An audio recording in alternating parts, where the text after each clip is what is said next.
अगर श्री कृष्ण भगवान थे तो उन्होंने अपने सबसे प्रिय मित्र सुदामा की गरीबी उसी दिन क्यों नहीं मिटा दी? जब सुदामा द्वारका पहुंचे, उनके पैरों में चप्पल तक नहीं थी, कपड़े फटे हुए थे, घर में बच्चों के पास खाने तक को नहीं था।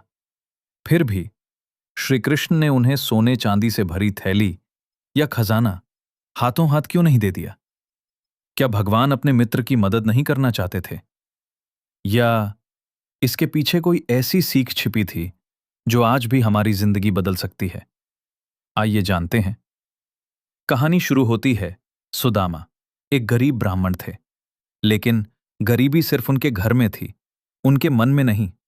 उन्होंने कभी किसी से शिकायत नहीं की, न भगवान से, न अपनी किस्मत से। उधर द्वारका के राजा स्वयं श्री कृष्ण थे। संपूर्ण ऐश्वर्य, वैभव और शक्ति उनके पास थी। एक दिन सुदामा की पत्नी ने कहा, आपके मित्र तो द्वारका के राजा हैं, एक बार उनसे मिलाइए, शायद हमारी कुछ मदद हो जाए। पहले तो सुदामा तैयार नहीं हुए। उन्हें लगा दोस्ती का रिश्ता मांगने के लिए नहीं होता। लेकिन पत्नी के बार बार कहने पर उन्होंने पड़ोस से थोड़ा सा चिवड़ा उधार लिया, एक छोटे से कपड़े में बांधा और चल पड़े अपने मित्र श्री कृष्ण से मिलने। द्वारका पहुंचने के बाद जैसे ही श्री कृष्ण को पता चला कि सुदामा आए हैं, वे दौड़ पड़े। हां, द्वारका का राजा अपने गरीब मित्र के स्वागत के लिए नंगे पांव दौड़ा। उन्होंने सुदामा को गले लगाया, उनके पैर अपने हाथों से धोए। पूरे महल में सब लोग आश्चर्य से देख रहे थे। इतना सम्मान एक गरीब ब्राह्मण को? लेकिन श्री कृष्ण के लिए वो गरीब नहीं थे, वो उनके बचपन के मित्र थे। फिर आया सबसे भावुक पल। श्री कृष्ण मुस्कुराकर बोले, मित्र, मेरे लिए क्या लाए हो? सुदामा शर्माने लगे। उन्हें लगा, इतने बड़े राजा को मैं ये सूखा सा चिवड़ा कैसे दूं? उन्होंने उस छोटी सी पोटली छुपा ली, लेकिन भगवान से कुछ छुपता है क्या? श्री कृष्ण ने स्वयं पोटली निकाल ली और ऐसे खाने लगे जैसे उन्हें दुनिया का सबसे स्वादिष्ट भोजन मिल गया हो, क्योंकि उसमें चिवड़ा कम था और प्रेम ज्यादा था। लेकिन असली सवाल, इतना सब होने के बाद भी श्री कृष्ण ने जाते समय सुदामा को एक भी सोने का सिक्का नहीं दिया, न कोई धन, न कोई उपहार।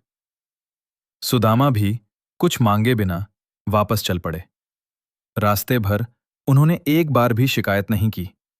उन्होंने बस इतना सोचा, आज अपने मित्र से मिल लिया, यही मेरे लिए सबसे बड़ा धन है। और यहीं छिपी है सबसे बड़ी सीख।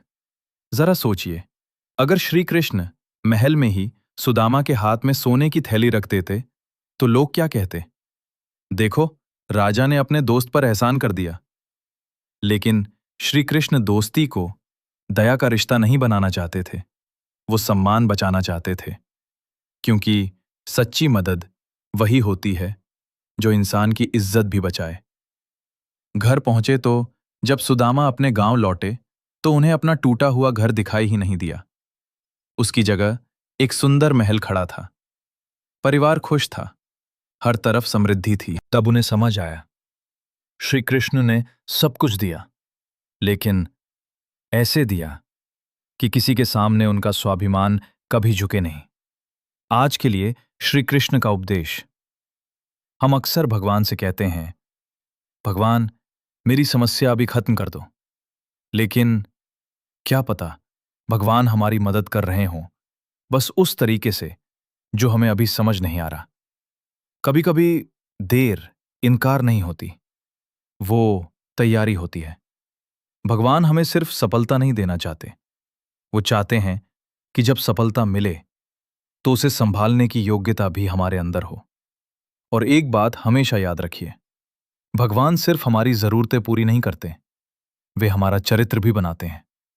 अगर इस कहानी ने आपकी सोच बदल दी हो तो इस वीडियो को लाइक जरूर करें और कमेंट में लिखें, राधे कृष्ण। मिलते हैं श्री कृष्ण के एक और अद्भुत उपदेश के साथ। जय श्री कृष्ण।